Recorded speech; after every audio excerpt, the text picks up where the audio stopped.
Good morning, everybody. Bright and early on this Wednesday. This is your buddy Choppadon coming at you with an episode of Chop Talk, brought to you by DFSArmy.com, your one-stop shop for everything DFS, from MMA to World Cup to MLB to whatever sport it is you want to play. We have it all. We have it covered. 20 coaches, 20 contributors, and information dropping all the time in our Slack chat forums, VIP-only Slack chat forums, where we encourage you to join and become a better player on a daily basis. I want to show you a couple of results from yesterday and get into a little bit of today's slate. So let's hit the ground running before I get my coffee in me and really get energized. You guys won't be able to keep up if I do something like that. Yesterday was a good day for the Army. We focused on the late slate, the after-hours slate. It was a 4-game slate, including Colorado. The late start had me a little bit worried because I had mentioned in the previous video that if you fade it, then you're taking a chance on the rain, and if you don't, if you don't, you hope the game plays. And when it showed up delayed on the less than 50-50 shot yesterday of seeing any rain, I got a little bit nervous, but that shower moved on. The game started late, and it played on just fine. Looking at how we did, we had a little bit of domination in some of these tournaments that we played in last night, and I wanted to show you a little bit of where, Army hat, Army hat, Army hat, Army hat, Army hat. The coaching works. Even if it's the same guy, he was on the right stuff.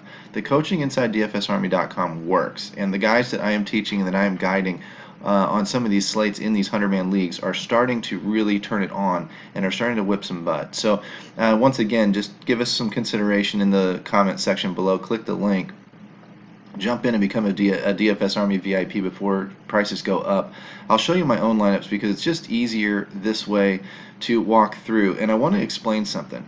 This is why I build multiple lineups, and this is why I'm never all in on a particular player. I did have a lot of Desmond last night. He was hot. We showed that. So he was okay everywhere. I used our optimizer to produce a lot of these lineups after showing you the process yesterday and pulling forward tons and tons of the players that I did like with the projections that I saw, and noticing, LeMahieu was okay, but he was a stack completer. He wasn't something I was focused on.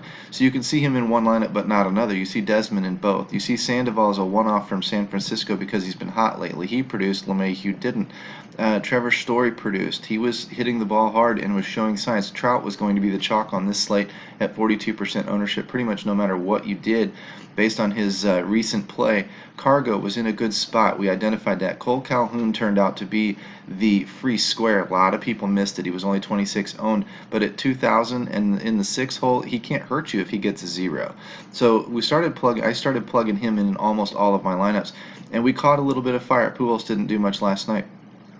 Even though this was an LA stack, LA, and Colorado.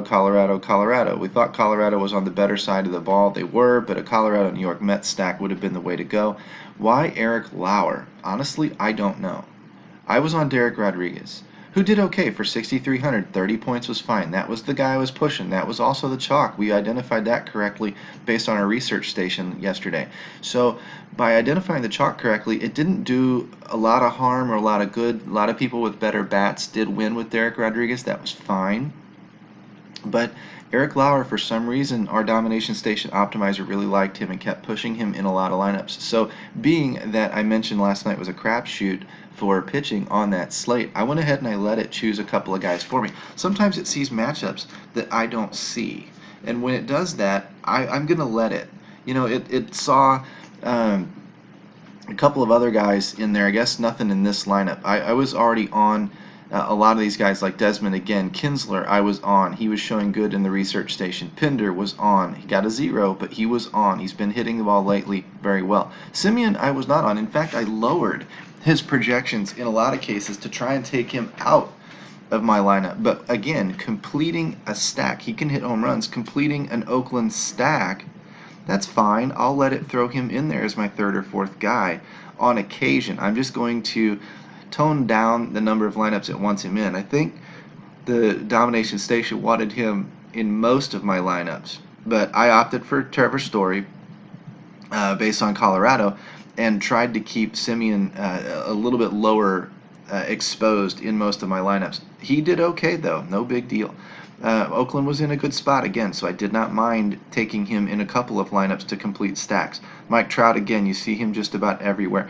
Chris Davis was in a great spot, didn't perform last night. Upton, great spot, didn't perform last night. Piscotty has been hot lately. We identified that at 2,200. If you had Piscotty and Cole Calhoun in the same lineup, you got yourself 2 home runs, 36, 37 points for 4,200 in salary.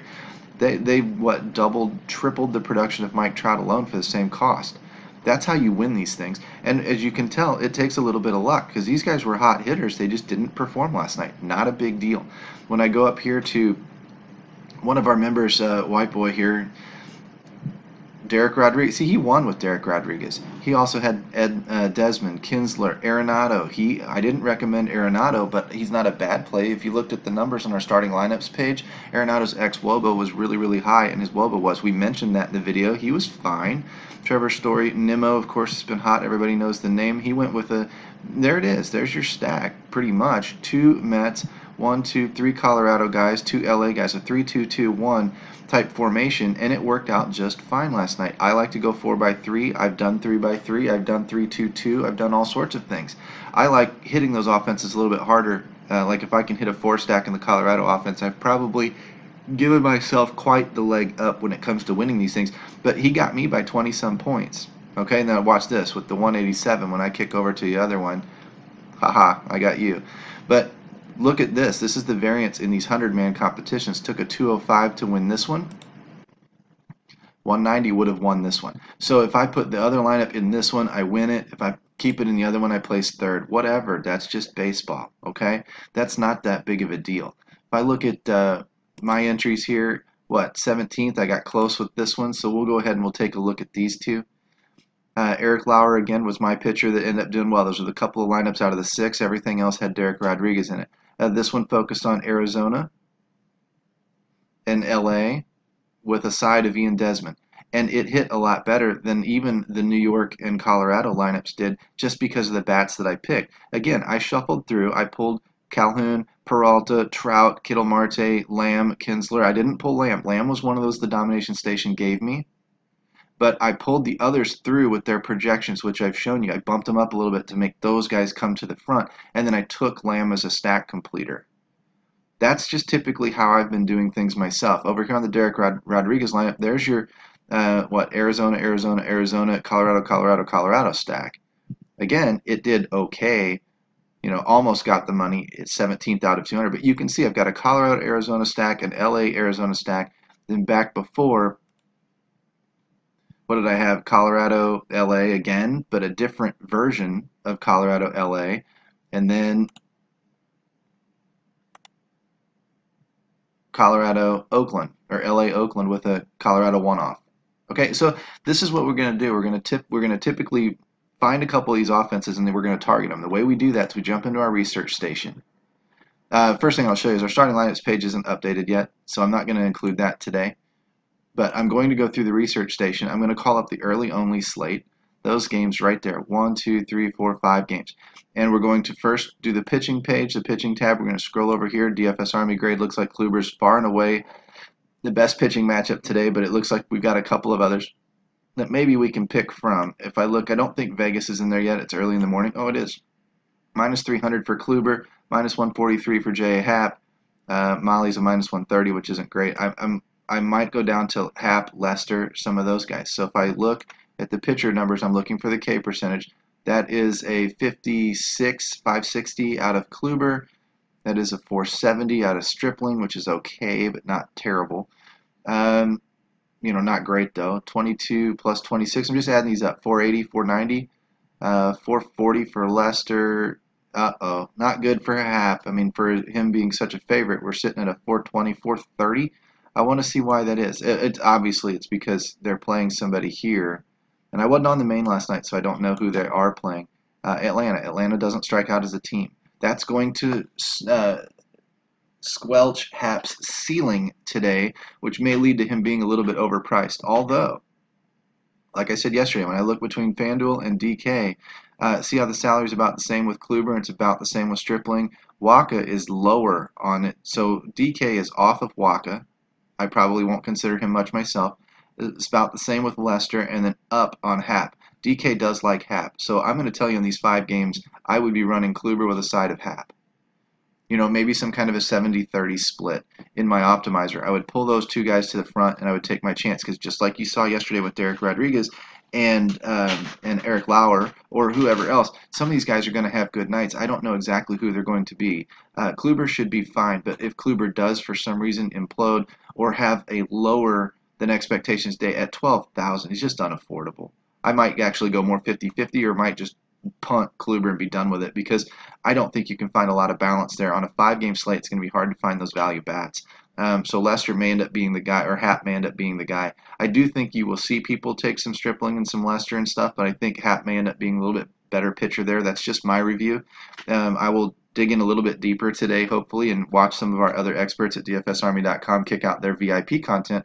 And rank the pitchers and give me better numbers than I'm looking at, because I'm a pretty superficial guy. And that's what I use those guys for, is to help me solidify my own thoughts. I get pointed in the right direction. It's a pretty fundamentally safe direction. And then I let them go ahead and finish off the rankings with me after I've already solidified some of my own thoughts. Well, I'm going to be targeting, looks like Cleveland, St. Louis, Detroit, Toronto. Let's look at those DFSA grades again. Under a 40, and then a couple of low 40s. I can go all the way up to Hap and Lester, really and truly, and target them if Atlanta's running hot. So what we're going to do is we're going to write these team names down. Cleveland, because I want to check them for you. St. Louis, Detroit. I don't like Detroit. They're not typically a high run producing team. I know they've been a little hot lately. Toronto, Cincinnati, Atlanta. And I know LA's been hot. The Dodgers have been hot. So I don't know if they can get to Lester or not. That's one of those situations I'll probably skip, being that they're too high up the list. I like to stay down here in the bottom of the list for my offenses. So when I kick over to the trends, and I set this up to where I've got these 5 games again, I'm going to look again. Cleveland, Cleveland, Cleveland, Cleveland. I see some Toronto, 2 or 3 Torontos in there. Couple of Detroits, so I might be running Candelario. No, his L7 WOBA is not very high, and neither is Victor Martinez. So why they're rated so high, I mean, that's fine. It's a matchup thing based on the pitchers, WOBA against and things like that. Personally, I like the L7 WOBA, so I'm going to go ahead and I'm going to filter it out. 5 games, let's kick it down to, say, greater than 350. Let's use about our standard metric today and see what we can't pull out of here. Watch these guys disappear. Boom, they're gone. So I'm going to kick over onto Cleveland and show you Ramirez, Lindor, Chisenhall, Gomes, and maybe Perez if he starts are your bats. Probably more focused on Chisenhall and Yan Gomes. Great little twosie right there. If you wanted to complete it with some Lindor and you could afford it, or Ramirez, that's fine. But they're not really running hot enough for me to want to spend $5,000 on. They're in a great spot today. They were the, based on the starting pitching matchups, they are the bottom of the barrel here. They're picking on the absolute worst pitcher on the slate in Renato Lopez. So they're okay. You could definitely work with something there, but I might stick with the value bats, especially if I'm trying to put a little bit of Kluber in my lineups.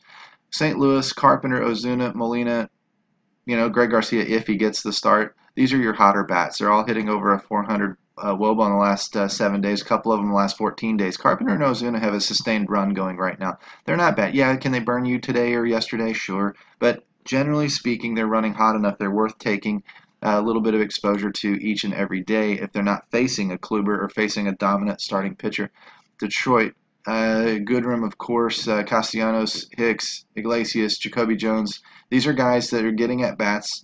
If they get the starts, they're all in play. So maybe Detroit is a decent play today. Detroit's going to be cheap. That may be your key to Kluber. If people are running Kluber, they're going to probably have to dip into Detroit to get the value to complete a lineup and maybe get into some other better stacks. So I would assume that the Detroit Kluber stack is going to be, or combination is going to be, fairly chalky on a day like today if these lower salaries let that situation pan out and make it easier to build lineups. I would anticipate people going to that. If it makes it harder, then maybe Kluber's ownership suffers a little bit. Toronto. Grichuk, man, that dude is streaky. Be careful using him. He's cheap, but be careful using him. Teoscar Hernandez, Solarte, Devon Travis. Other decent bats running hot. Devon Travis, if he gets the start, is hitting the cover off the ball. Great little one-off, or great, stack with some of these other guys in Toronto. Toronto's in a good spot. If I lessened the requirements on this a little bit, you can tell none of them are batting over 350, though. It's feast or famine. It's these 4 guys and then nobody else. when I look at Cincinnati, Schebler, Suarez are about it, and Schebler barely. So again, we're not looking at hot bats right now. We may be facing weaker pitching, but we're not looking at hot bats. I'm probably going to cross Cincinnati off my list, to be honest with you. Nobody's running so hot that I even want to dip in there for a one-off. Atlanta. Last offense, Freeman Inciarte. I know Flowers was hot on some charts. I know some of these guys, Markakis usually a pretty strong guy, but until they heat up, I don't know. And I don't know why they're not showing here as heating up. I thought they'd been running fairly well lately based on some other things that I'd looked at, but maybe not. So maybe I cross Atlanta off the list because they're pricey as well. And I'm sitting on Cleveland, St. Louis, Detroit, and Toronto. It looks like Detroit's the cheap value bats and allows me to mix and match some of the bats from the others. I would go to our domination station optimizer from there. I would pull forward all of those bats that I recognized by re-optimizing and changing their projections from 8 to 10, from 10 to 11, from 11 to 11 and a half, or something like that. And I would get the mix of the pitchers that I wanted in there with them as well. And then I would just go through picking the lineups that I liked, and that's how I'm going to end up with lineup combinations like these. When I walk through, I'm basically looking for, okay, I was on Colorado last night, I was on LA last night, so I don't really care as long as the names in here are pretty much right. I don't pay that much attention to top of the order, bottom of the order anymore because I'm following these hot bats. These are the bats I'm pulling forward. If a 7-hole hitter is hot, so be it. That's all I'm trying to do is piece and mix and match the hot bats in good spots facing the soft pitching together. And I'm using our tools at DFS Army to do it. I can do it in the research station. I can do it in the starting lineups page. I can do it with the domination station optimizer. Using all three of those tools together is absolutely amazing, and it is what is going to set you apart. You use a little bit of the fundamentals of the game that you already know with a little bit of stacking or spreading out a little bit, or maybe where some of the chalk is going to go by talking to some of us and figuring out. It's not hard to tell Kluber's going to be the chalk if there's a pathway to him with cheap bats. But if not, it might be Hap, it might be some of these other guys that garner some of that ownership.